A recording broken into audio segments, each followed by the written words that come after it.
নারায়ণগঞ্জে লাঞ্ছিত প্রধান শিক্ষক স্বপদে বহাল, স্কুল পরিচালনা কমিটি বিলুপ্ত ঘোষণা।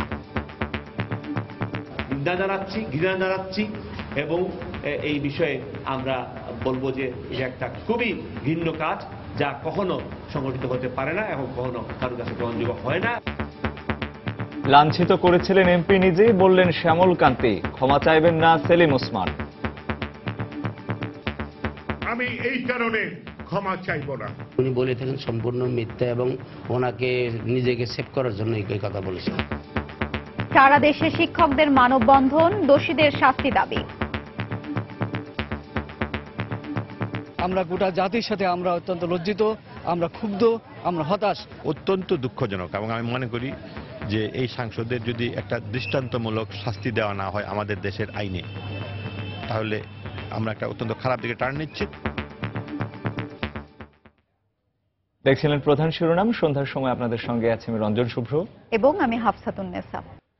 এবার অন্যান্য শীর্ষ সংবাদ।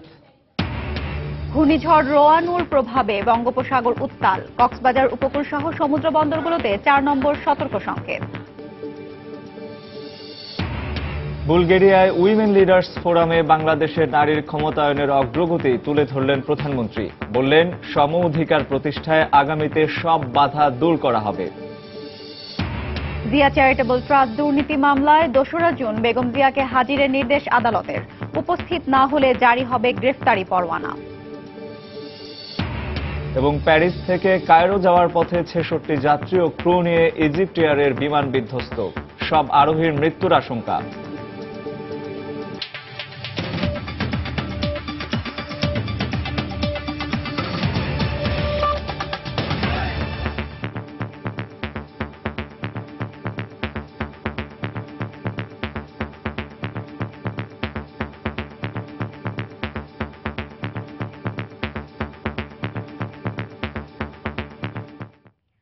নারায়ণগঞ্জে লাঞ্ছিত শিক্ষক শ্যামল কান্তি ভক্তকে স্বপদে বহাল রেখে স্কুল কমিটি বাতিল ঘোষণা করেছেন শিক্ষামন্ত্রী নুরুল ইসলাম নাহিদ। প্রাথমিক তদন্তে শ্যামল কান্তির বিরুদ্ধে আনা ধর্ম অবমাননার অভিযোগের সত্যতা পাওয়া যায়নি বলেও জানান তিনি। সকালে রাজধানীর সেগুনবাগিচায় আন্তর্জাতিক মাতৃভাষা ইনস্টিটিউটে সংবাদ সম্মেলনে একথা জানান শিক্ষামন্ত্রী। সভ্য সমাজে শিক্ষক লাঞ্ছনার ঘটনা ন্যাক্কারজনক মন্তব্য করে তিনি বলেন, তদন্ত প্রতিবেদনের পূর্ণাঙ্গ পর্যালোচনা শেষে দোষীদের বিরুদ্ধে ব্যবস্থা নেওয়া হবে। চলতি মাসের 13ই মে নারায়ণগঞ্জের পিয়ার সাত্তার লতিফ উচ্চ বিদ্যালয়ের শিক্ষক শ্যামল কান্তি ভক্তের লাঞ্ছনার ঘটনার পর প্রতিবাদের ঝড় ওঠে সারা দেশে। সামাজিক যোগাযোগ মাধ্যমের পাশাপাশি প্রতিবাদ রাজপথেও, দাবি ওঠে দোষীদের শাস্তি। জানাজানির পর এ ঘটনায় তীব্র নিন্দা ও ক্ষোভ প্রকাশ করে শিক্ষা মন্ত্রণালয়। গঠিত হয় তদন্ত কমিটি। 3 দিনের সরেজমিন অনুসন্ধান শেষে কমিটির প্রতিবেদনে স্কুলের পরিচালনা কমিটির ভূমিকা নিয়ে প্রশ্ন তোলা হয়। আমরা সেই কমিটিকে অযোগ্য এবং তার দায়িত্বের সাথে সঙ্গতিপূর্ণ নয় বিধায় কমিটিকে বাতিল ঘোষণা করছি।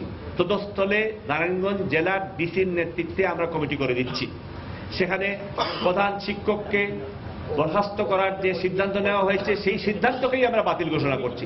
সুতরাং প্রধান শিক্ষক তার পদে তিনি বহাল আছেন, তিনি তার দায়িত্ব পালন করে যাবেন। প্রাথমিক তদন্তে শিক্ষক শ্যামল কান্তির বিরুদ্ধে আনা ধর্ম অবমাননার অভিযোগের কোনো সত্যতা পাওয়া যায়নি বলেও জানানো হয়। এই ধরনের কিছু আমরা এখন পর্যন্ত পাই নাই, এই জন্য আমরা খুবই ক্ষুব্ধ এবং আমরা মনে করি এই ধরনের একটা ঘটনা কোনো সভ্য দেশে, কোনো সভ্য জগতে ঘটতে পারে না। এদিকে ঘটনার দিন উপস্থিত শিক্ষা কর্মকর্তার বিষয়ে এখনো কোনো সিদ্ধান্ত নেওয়া হয়নি জানিয়ে মন্ত্রী আরো বলেন, পূর্ণাঙ্গ পর্যালোচনা শেষে দোষীদের বিরুদ্ধে আইনানুগ ব্যবস্থা নেবেন তারা। সেখানে কোনো সদস্যের ভূমিকা কি ছিল সেই বিষয়ে আমাদের করণীয় কি। কামরুজ্জামান মামুন, সময় সংবাদ, ঢাকা। শিক্ষক শ্যামল কান্তি ভক্তকে লাঞ্ছনার প্রতিবাদ ও জড়িতদের শাস্তির দাবিতে দেশের 37টি পাবলিক বিশ্ববিদ্যালয়ে একযোগে মানববন্ধন করেছে বিশ্ববিদ্যালয় শিক্ষক সমিতি ফেডারেশন। কর্মসূচিতে শিক্ষক সমিতির নেতাদের সঙ্গে অংশ নিয়েছেন সাধারণ শিক্ষার্থীরাও।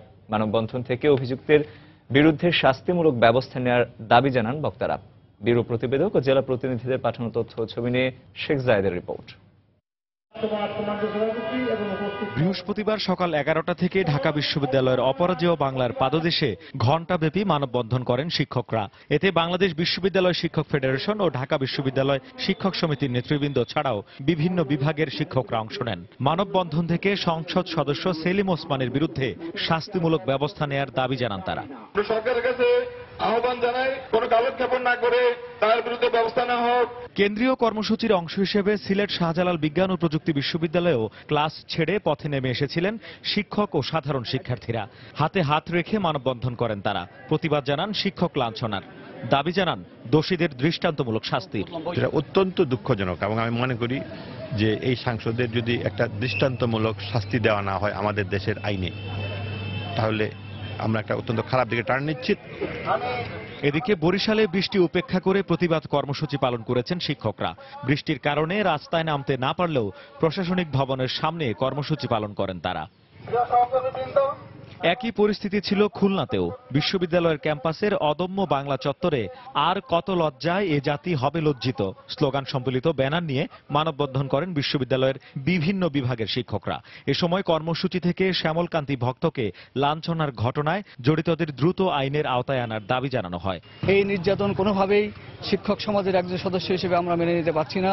আমরা গোটা জাতির সাথে আমরা অত্যন্ত লজ্জিত, আমরা ক্ষুব্ধ, আমরা হতাশ। রাজশাহীতেও সিনেট ভবনের সামনে জড়ো হন শিক্ষক সমিতির নেতারা। পরে শিক্ষক লাঞ্ছনার প্রতিবাদে মানববন্ধন করেন তারা। এছাড়া রংপুর, ময়মনসিংহ, কুমিল্লা সহ দেশের সবকটি পাবলিক বিশ্ববিদ্যালয়েও কেন্দ্রীয় কর্মসূচির অংশ হিসেবে একযোগে শ্যামলকান্তি ভক্তকে লাঞ্ছনার প্রতিবাদে মানববন্ধন করেছেন বাংলাদেশ বিশ্ববিদ্যালয় শিক্ষক ফেডারেশনের নেতারা। শেখ জায়েদ, সময় সংবাদ, ঢাকা। ইসলাম ধর্ম নিয়ে শিক্ষক শ্যামলকান্তি বিরূপ মন্তব্য করেছেন বলে আবারও দাবি করলেন অভিযুক্ত নারায়ণগঞ্জের স্থানীয় সংসদ সদস্য সেলিম ওসমান। তিনি বলেছেন, এই অপরাধে শাস্তি দেওয়ার কারণে যদি ফাঁসিও হয় তবে তা তিনি মেনে নেবেন। সকালে নারায়ণগঞ্জ প্রেস ক্লাবে এক সংবাদ সম্মেলনে এই ঘটনার জন্য তিনি ক্ষমা চাইবেন না বলেও জানান। তবে উদ্ভূত পরিস্থিতির জন্য সাংবাদিকদের কাছে দুঃখ প্রকাশ করেন সেলিম ওসমান। ধর্ম সম্বন্ধে যদি কেউ কিছু বলে, তাতে যদি আদালত আমাকে ফাঁসি দেয়, আমি পরম করুণাময় আল্লাহ তাআলার কাছে শুকরিয়া করব। আমি অন্তত জাহান্নাম থেকে বেঁচে আমি এই দুনিয়ায় আল্লাহকে কটাক্ষ করে কথা বলার জন্য আমি কাউকে শাস্তি দিতে পেরেছি। তাতে আমার ফাঁসি হোক, আমি লজ্জিত, আমি দুঃখিত। আমি এই কারণে ক্ষমা চাইব না। ধর্ম নিয়ে কোনো কটূক্তি করেননি বলে আবারও দাবি করেছেন শ্যামলকান্তি ভক্ত। নিজে বাঁচার জন্য সংসদ সদস্য সেলিম ওসমান এখন মিথ্যা বলছেন বলেও দাবি করেন তিনি। দুপুরে সেলিম ওসমানের সংবাদ সম্মেলনের পর নারায়ণগঞ্জে একটি হাসপাতালে শ্যামলকান্তি সাংবাদিকদের একথা জানান। আমি ধর্ম নিয়ে কোনো কটূক্তি করিনি। যদি উনি বলে থাকেন সম্পূর্ণ মিথ্যা এবং ওনাকে নিজেকে সেভ করার জন্য এই কথা বলেছেন। আমি ভর্তি হওয়ার পরই এমপি সাহেব আমাকে যোগাযোগ করে চলেছেন। আমার বলছে যে আপনি উন্নত চিকিৎসা চান, যা চান আমি আপনারা করে দেব, আপনি শুধু আমাকে এটা লিখিত পাঠিয়ে দেন। যে ব্যক্তি আমাকে কান্দের উদ্বেস করে, আমাকে থাপ্পড় মারে, তার সেই শক্ত হাত দিয়ে 4টে থাপ্পড় মারে এবং কোনো কিছু জিজ্ঞাসা না করে, সে বলতে পারে সে তো পলিটিক্যাল লিডার, সে তো এমপি, সে তো কত কথাই বলতে পারে। এখন সেটা তার ব্যাপার। নারীর সম অধিকার প্রতিষ্ঠায় সমাজ ও রাষ্ট্রের সব পর্যায়ের বাধা দূর করার অঙ্গীকার করেছেন প্রধানমন্ত্রী শেখ হাসিনা। একই সঙ্গে নারীর ক্ষমতায়নে বিশ্ব নেতাদের একযোগে কাজ করার আহ্বানও জানান তিনি। বুধবার বুলগেরিয়ার রাজধানী সোফিয়ায় গ্লোবাল উইমেন লিডার্স ফোরামের উদ্বোধনী অনুষ্ঠানে বক্তব্য রাখেন প্রধানমন্ত্রী লন্ডন থেকে সোফিয়ায় পৌঁছালে সেখানে থাকা বাংলাদেশি কমিউনিটির নেতৃবৃন্দ ও ফোরামের আয়োজকদের পক্ষ থেকে প্রধানমন্ত্রীকে স্বাগত জানানো হয়। অনুষ্ঠানে তাকে স্বাগত জানান ইউনেস্কোর মহাপরিচালক ইরিনা বোকোভা। প্রধানমন্ত্রী শেখ হাসিনা অনুষ্ঠানে মূল প্রবন্ধ উপস্থাপন করে নারীর ক্ষমতায়নে তাঁর সরকারের নেওয়া নানা পদক্ষেপের কথা তুলে ধরেন। শিক্ষা, স্বাস্থ্য, কর্মসংস্থানে বাংলাদেশের নারীরা পৃথিবীর অন্য যে কোনো দেশের তুলনায় এগিয়ে বলেও উল্লেখ করেন তিনি।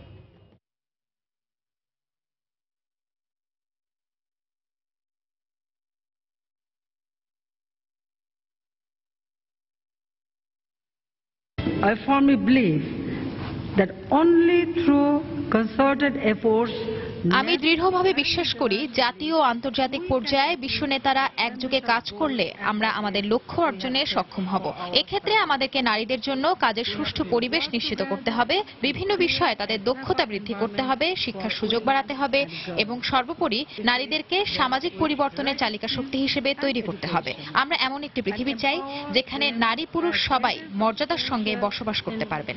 Transformation. And to achieve that, we need sincere commitments. সন্ধ্যার সময় আরো থাকছে। নৌঘাট এড়িয়ে জানালা বেয়ে লঞ্চে ওঠানামা করছেন যাত্রীরা। শাস্তির বিধান না থাকায় প্রবণতা থামানো যাচ্ছে না, দাবি বিআইডব্লিউটি এর।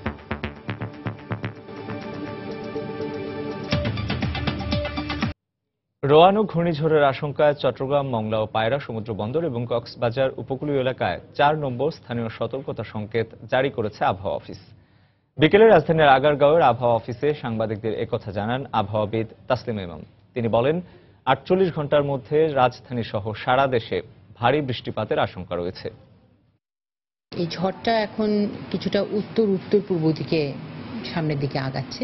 যা পরিস্থিতি আবহাওয়ার দেখছি, সমুদ্রের যে অবস্থা দেখছি, সমস্ত আবহাওয়ার উপাত্ত বিশ্লেষণ করে এবং আমাদের যে লেটেস্ট নিউমেরিক্যাল মডেল আউটপুটগুলো আছে তাতে দেখা যাচ্ছে যে এটা আমাদের দিকে আসার সম্ভাবনা রয়েছে, যে কারণে 4 নম্বর সিগন্যালটা আমরা দিয়েছি। সব মাছ ধরার নৌকা এবং ট্রলারগুলোকে উপকূলের কাছাকাছি নিরাপদে থাকতে বলা হয়েছে, যেন যে কোনো সময়ের আপনার নোটিশে তারা নিরাপদ আশ্রয়ে যেতে পারে এবং কোনোভাবেই যাতে তারা গভীর সমুদ্রে না যায়। ঘূর্ণিঝড় রোয়ানুর প্রভাবে বরিশাল সহ দেশের বিভিন্ন স্থানে হালকা ও মাঝারি বৃষ্টিপাত হয়েছে। রোয়ানুর প্রভাবে বরিশালে সকাল থেকে হালকা বৃষ্টি হয়েছে। বৃষ্টির পাশাপাশি বইছে ঠান্ডা বাতাসও। এদিকে আবহাওয়া অধিদপ্তরের বিশেষ বুলেটিনে বলা হয়েছে, বঙ্গোপসাগরে সৃষ্ট গভীর নিম্নচাপটি ঘনীভূত হয়ে ঘূর্ণিঝড়ের রূপ নিয়ে ক্রমশ উত্তর ও উত্তর পূর্ব দিকে অগ্রসর হচ্ছে। এছাড়া ঘূর্ণিঝড় কেন্দ্রের 54 কিলোমিটারের মধ্যে বাতাসের একটানা গতিবেগ দমকা ও ঝোড়ো হাওয়ার আকারে ঘন্টায় 88 কিলোমিটার পর্যন্ত বৃদ্ধি পাচ্ছে।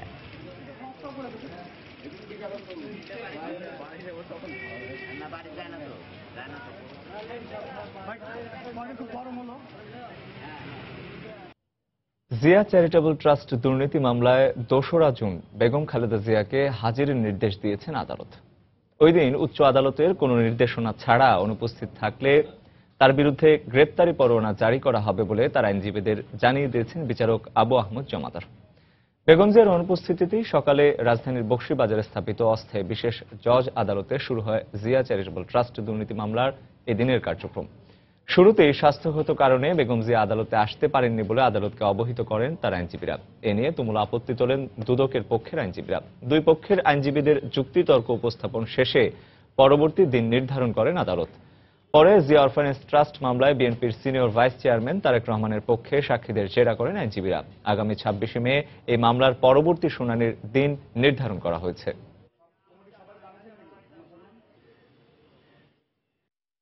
সরকার পক্ষ থেকে তুমুল আপত্তি সত্ত্বেও আমাদের আবেদন গ্রহণ করে আগামী 2রা জুন এই মামলার তারিখ ধার্য করেছেন এবং উনিও বলেছেন যে ওই তারিখে আসামি উপস্থিত থাকবে, এটা আপনারা নিশ্চিত করেন। আমি বলেছি যে আপনার নির্দেশ অবজ্ঞা করা হয়েছে, আদালতে তিনি উপস্থিত হন নাই এবং পরপর কয়েকটি তারিখ গিয়েছে, বেশ কয়েকটি তারিখ গেছে এবং তার পক্ষের আইনজীবীরা প্রতিশ্রুতি দিয়ে অপ্রতিশ্রুতি রক্ষা করেনি এবং অর্ডার শিটে সেটা লেখা আছে। সুতরাং তাকে গ্রেপ্তারি পরোয়ানা দিয়ে আপনি মামলার কার্যক্রম পরিচালনা করতে পারেন। আইপিএলের খবর, প্লে অফের রেসে টিকে থাকতে জয়ের বিকল্প পথ নেই কলকাতা নাইট রাইডার্স ও গুজরাট লায়ন্সের।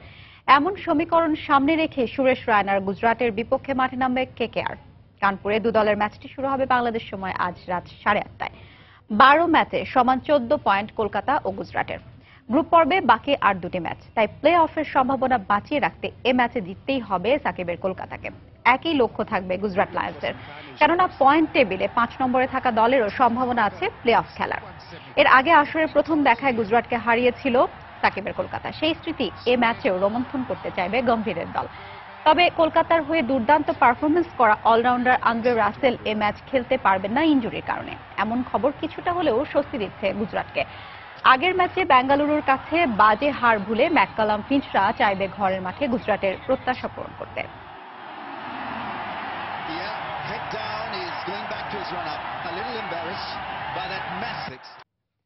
নৌপথে চলাচলে প্রতিদিন হাজারো যাত্রী ছোট ছোট ডিঙি নৌকায় করে জীবনের ঝুঁকি নিয়ে লঞ্চে ওঠানামা করছেন। নৌকা থেকে লঞ্চে উঠতে গিয়ে দুর্ঘটনায় প্রায়ই ঘটছে মৃত্যুর মতো অঘটনও। বিশ্লেষকদের মতে সরকারি বাহিনীগুলো দায়িত্ব সঠিকভাবে পালন না করার কারণে এসব বন্ধ হচ্ছে না। আর বিআইডব্লিউটিও বলছে এ ধরনের অপরাধে কাউকে জরিমানা বা শাস্তি দেওয়ার ক্ষমতা তাদের নেই। নৌপথ নিয়ে মাহমুদ রাকিবের 3 পর্বের ধারাবাহিক প্রতিবেদনের আজ দেখুন প্রথম পর্ব। ছবি তুলেছেন খলিলুর রহমান। ঢাকার সদরঘাট থেকে প্রতিদিন দেশের বিভিন্ন জেলায় মোট 41টি নৌরুটে প্রায় 70টি লঞ্চে চড়ে অর্ধলক্ষ মানুষ তাদের নিজ নিজ গন্তব্যে যাতায়াত করেন। এদের মধ্যে বড় একটি অংশই এভাবে নৌকায় চড়ে লঞ্চে ওঠেন। অথচ দেশের সব নৌবন্দরে এসব নৌকা চলাচলে সম্পূর্ণ নিষেধাজ্ঞা জারি করা আছে বিআইডব্লিউটি এর পক্ষ থেকে। যাত্রীদের দাবি যানজট এড়িয়ে কম সময়ে লঞ্চে ওঠার জন্যই তারা এই ঝুঁকির পথ বেছে নিচ্ছেন।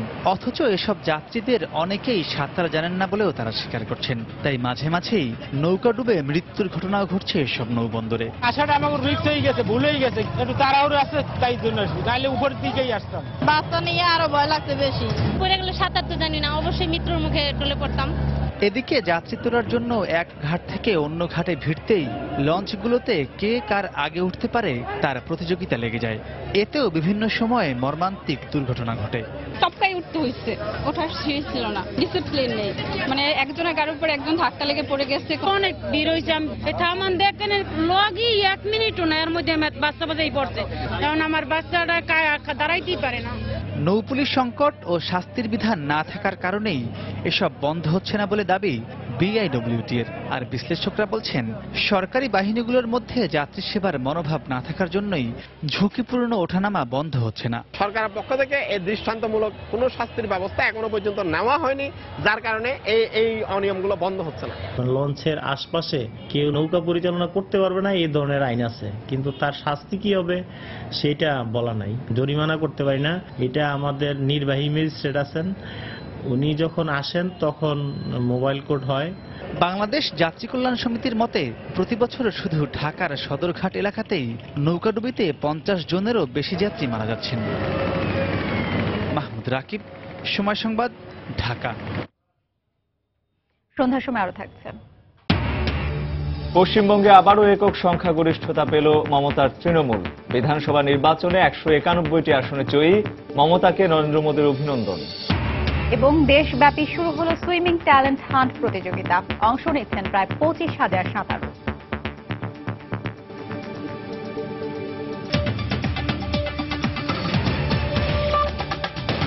রাজধানীর এলিফ্যান্ট রোডে প্রাইম ব্যাংকের এটিএম বুথ থেকে জালিয়াতি করে টাকা তোলার সময় গ্রেফতার চীনা নাগরিক জো জিয়াং হুই এর 2 সহযোগী বাংলাদেশ থেকে পালিয়ে গেছে বলে র্যাবের পক্ষ থেকে জানানো হয়েছে। বিকেলে রাজধানীর আগারগাঁও র্যাব 2 এর কার্যালয়ে একথা জানানো হয়। র্যাব জানায় গ্রেফতারকৃত চীনা নাগরিক এটিএম কার্ড ক্লোন করে অবৈধভাবে টাকা হাতিয়ে নিতেই বাংলাদেশে এসেছিল বলে প্রাথমিক জিজ্ঞাসাবাদে জানা গেছে। 1 মাসের জন্য অন অ্যারাইভাল ভিসা নিয়ে বাংলাদেশে প্রবেশ করে এবং তাকে জিজ্ঞাসাবাদে যতটুকু তথ্য পেয়েছি যে তাদের উদ্দেশ্যই ছিল এখানে এই ক্লোন কার্ড যেগুলি আছে সেগুলি জালিয়াতি করে টাকা উত্তোলন করে। সেইনজু যে যার বাসায় সে অবস্থান করছিল তাকে জিজ্ঞাসাবাদ করা হচ্ছে এবং জিজ্ঞাসাবাদের এক পর্যায়ে সে আমাদেরকে অবগত করেছে যে সকালের দিকেই সে বাকি যে 2 জন নাগরিক ছিল সেই 2 জন নাগরিককে এয়ারপোর্টে নিজেই পৌঁছে দেয়। এটিএম বুথ থেকে অবৈধভাবে টাকা তোলার ঘটনায় জো জিয়াং হুইকে 1 দিনের রিমান্ডে নেওয়া হয়েছে। পুলিশের আগে জো জিয়াং হুইয়ের 7 দিনের রিমান্ড আবেদন করেন। গতকাল রাজধানীর এলিফ্যান্ট রোডের একটি এটিএম বুথ থেকে অবৈধভাবে টাকা তোলার সময় জো জিয়াং হুই নামে ওই চীনা নাগরিককে আটক করে বুথে থাকা নিরাপত্তারক্ষী। পরে ব্যাংক কর্তৃপক্ষ তাকে র্যাবের কাছে হস্তান্তর করে। সে সময় চীনা ওই নাগরিকের কাছ থেকে 2টি এটিএম কার্ড এবং বুথ থেকে তোলা 66,000 টাকা জব্দ করা হয়। এটিএম বুথে স্বাভাবিক সময়ের চাইতে টাকা তুলতে সময় বেশি নেওয়ায় সন্দেহ হয় নিরাপত্তা প্রহরী দুলালের। পরে নিরাপত্তা কর্মী বুথে প্রবেশ করে চীনা নাগরিকের এটিএম কার্ড দেখতে চায়। সে সময় চীনা নাগরিক দুলালকে পুরো টাকা দিয়েই পালাতে চায়। পরে তাকে বুথের ভেতরে তালা মেরে ব্যাংক কর্তৃপক্ষকে খবর দেয় নিরাপত্তা কর্মী।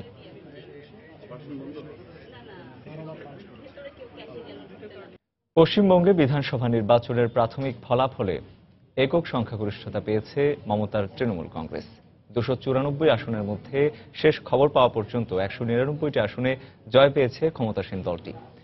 জয় নিশ্চিত হওয়ার পর রাস্তায় নেমে উল্লাসে মাতেন তৃণমূলের সমর্থকরা। পূর্ণাঙ্গ ফল প্রকাশের আগেই ক্ষমতাসীন দলের আবারও সরকার গঠনের বিষয়টি নিশ্চিত হয়ে যাওয়ায় মুখ্যমন্ত্রী মমতা বন্দ্যোপাধ্যায়কে অভিনন্দন জানিয়েছেন ভারতীয় প্রধানমন্ত্রী নরেন্দ্র মোদী। এদিকে দলের বিজয়ের মধ্য দিয়ে সব ষড়যন্ত্র ব্যর্থ হয়েছে বলে মন্তব্য করেছেন তৃণমূলের নেত্রী মমতা।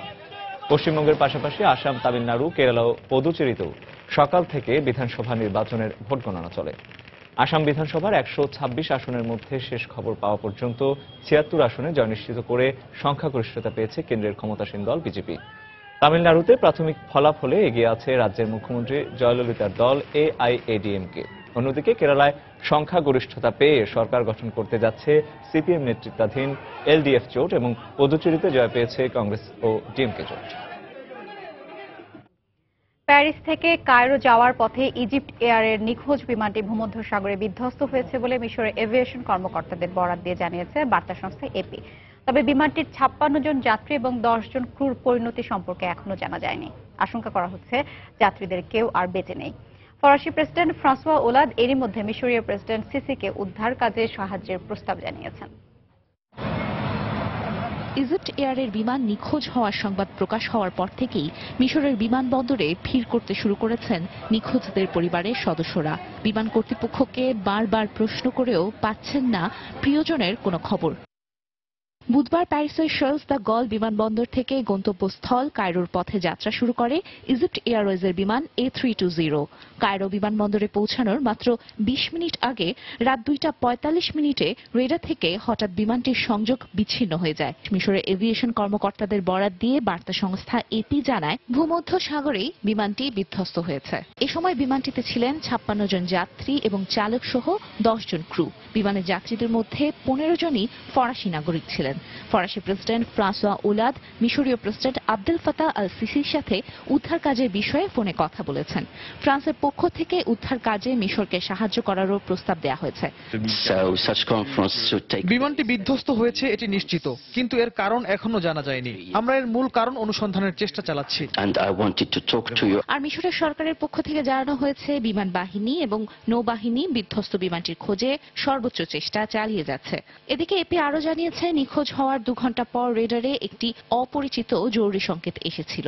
দ্য গার্ডিয়ান সহ বেশ কয়েকটি পশ্চিমা গণমাধ্যম বলছে এটি সন্ত্রাসী কর্মকাণ্ড। তানজিম মুনিয়াত, সময় সংবাদ।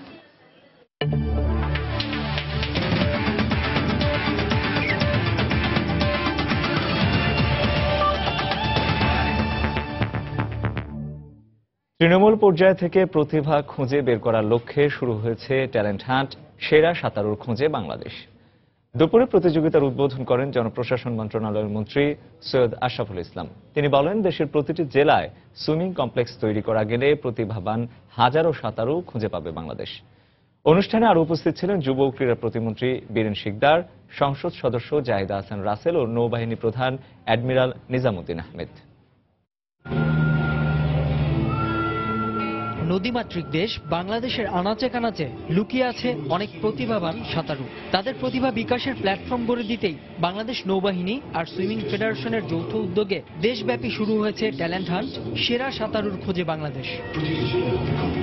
মিরপুরের জাতীয় সুইমিং কমপ্লেক্সে প্রতিযোগিতার উদ্বোধনকালে প্রধান অতিথি জনপ্রশাসন মন্ত্রী সৈয়দ আশরাফুল ইসলাম জানান, দেশের প্রতিটি জেলা উপজেলায় সুইমিং কমপ্লেক্স তৈরি করা গেলে সারা দেশ থেকে হাজার হাজার সাঁতারু তৈরি হবে। আর এ বিষয়ে উদ্যোগ নেওয়ার জন্য সরকারের উচ্চ পর্যায়েও জানানো হবে বলে জানিয়েছেন সৈয়দ আশরাফ।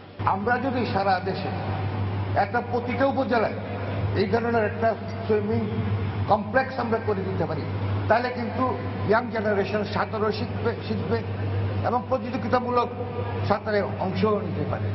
শুরুর দিনেই সফল প্রতিযোগীরা জানিয়েছেন তাদের স্বপ্নের কথা।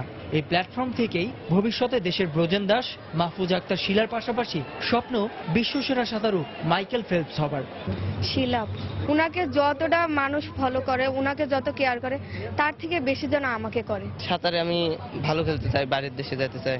আই হোপ খুবই ভালো হবে এবং আমি শিলা সাব গেমসে গোল্ড পাইছি, এরকম না মনে হয় এখান থেকে এশিয়ান গেমসে পদক পাওয়া সম্ভব যদি তাদেরকে সঠিকভাবে পরিচর্যা করা হয়। প্রায় 4.5 মাস ব্যাপী এই প্রতিযোগিতা থেকে বিভিন্ন প্রক্রিয়া ও উন্নত প্রশিক্ষণের পর সবশেষ 60 জনকে বাছাই করা হবে এবং এই ট্যালেন্ট হান্টে মোট 65 লক্ষ টাকার পুরস্কারের ব্যবস্থা রাখা হয়েছে। নাসির সুলতান, সময় সংবাদ, ঢাকা। সন্ধ্যার সময় পর্যায়ে শীর্ষ সংবাদ জানিয়ে দিচ্ছি আরেকবার। নারায়ণগঞ্জে লাঞ্ছিত প্রধান শিক্ষক স্বপদে বহাল, স্কুল পরিচালনা কমিটি বিলুপ্ত ঘোষণা, সারা দেশে শিক্ষকদের মানববন্ধন, ক্ষমা চাইবেন না সেলিম ওসমান। ঘূর্ণিঝড় রোয়ানুর প্রভাবে বঙ্গোপসাগর উত্তাল, কক্সবাজার উপকূল সহ সমুদ্র বন্দরগুলোতে 4 নম্বর সতর্ক সংকেত। বুলগেরিয়ায় উইমেন লিডার্স ফোরামে বাংলাদেশের নারীর ক্ষমতায়নের অগ্রগতি তুলে ধরলেন প্রধানমন্ত্রী। বললেন, সম অধিকার প্রতিষ্ঠায় আগামীতে সব বাধা দূর করা হবে।